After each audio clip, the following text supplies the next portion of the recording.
Citizen TV, Wakili, just tell us what is your reaction to this photo? Well, you know, when a breach has been found, and clearly that the proceedings had a problem, you know, when a right has been breached, and when you have not been given a right to be heard, that's a very cardinal issue. And therefore, my position is that, you know, it should have been annulled.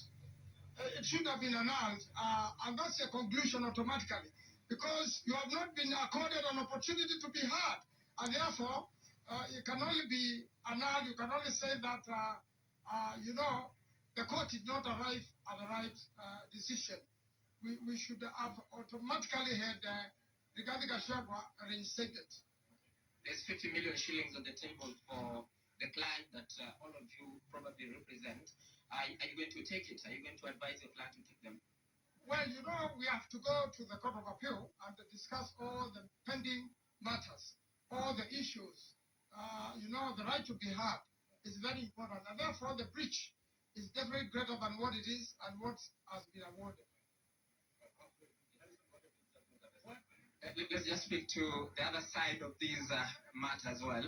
Professor Tom Ojenda is here. Professor Tom Ojenda, you represent the Senate, or rather Parliament.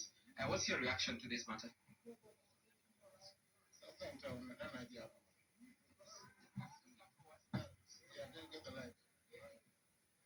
Okay, Trevor, we just want to move to another. All right, let's continue here. It says that all the members of the National Assembly must be present. All. Now, this judiciary, they found out, oh, mamma mia, the whole impeachment process will collapse because the Banisa people did not have a member of the National Assembly. The Guasi people, Super South, today, they didn't have a member of the National Assembly. You know why? And he pointed out that someone elected to go to the executive and left their constituents totally without representation. I'm talking about Mbadi, John Gogo. Sorry, no, Gogo. I mean, Wandai, yes. And you didn't have a member of National Assembly for Magarini. You also didn't have a member of National Assembly for Banisa Nation. Now, these people did not vote.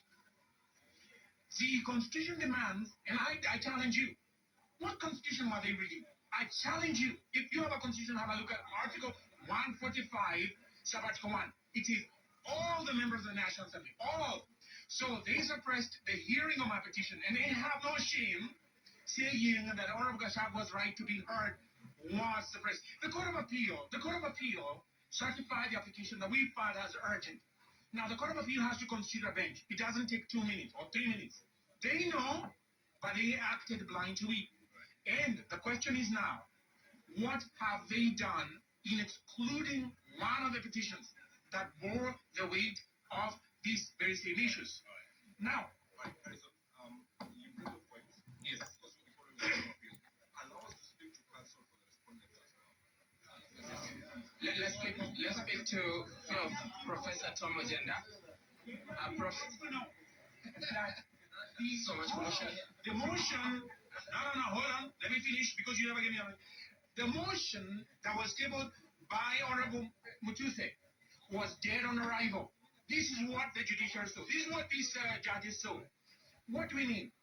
Standing order number 64, substanding order number 5 says that if you withdraw the signature, any member of the National Assembly withdraw the signature, that motion dies at that point. There was nothing to take to the Senate. There was nothing to resolve upon. There was nothing to impeach. Gachagua, let's be real. Let's be serious in this country.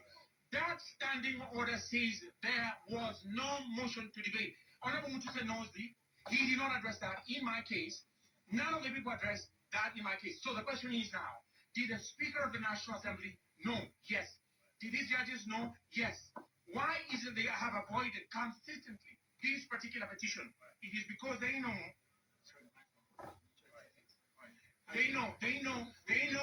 There was nothing to be. Now, Okay, let's speak to Professor Tom Agenda. Professor, hold on. Yeah. okay, your reaction. Oscar Sudi, Yes. Oscar Sudi withdrew his vote to Yes, impeach. yes. Therefore, there was no impeachment. No, the ruling delivered by the three-judge bench, Gachagua'S, Mugambi, and Rima, is a sound ruling, a sound decision. It has upheld the impeachment of Brigadier Gachagua. It has also confirmed that the appointment of Professor Kindiki as Deputy President was done in accordance with the law. There was no need to have the input of IBC.